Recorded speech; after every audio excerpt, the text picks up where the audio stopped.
ఎలాంటి ఔషధం వాడుకోవాలంటే దుంపరాష్ట్ర చూర్ణం ఒక 20 గ్రాములు తీసుకోండి, బాగా నిదానంగా రాసుకోండి.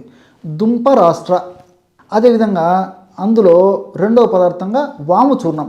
వామును కాస్త వేయించేసేసి చూర్ణంలాగా తయారు చేసుకొని వాము చూర్ణాన్ని ఒక 20 గ్రాములు తీసుకోండి.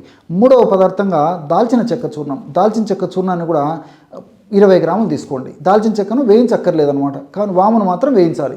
ఈ 3 పదార్థాలు ఒక్కొక్కటి 20 గ్రాముల చొప్పున కలపడం వల్ల 60 గ్రాముల ఔషధం సరిపోతుంది. ఇది ఒక నెలకు సరిపోతుంది అనమాట.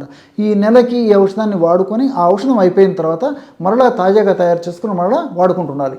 దీర్ఘకాలం పాటు వాడినప్పటికీ అన్నీ మనకు సైడ్ బెనిఫిట్స్ ఉంటాయి, ఎలాంటి సైడ్ ఎఫెక్ట్స్ కూడా ఉండవు.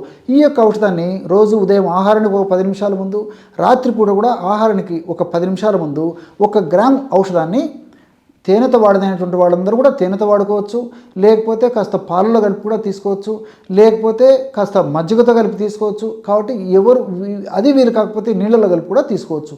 ఎవరికి ఎలా వీలైతే అలాగా ఈ యొక్క ఔషధాన్ని వాడుకోవచ్చు.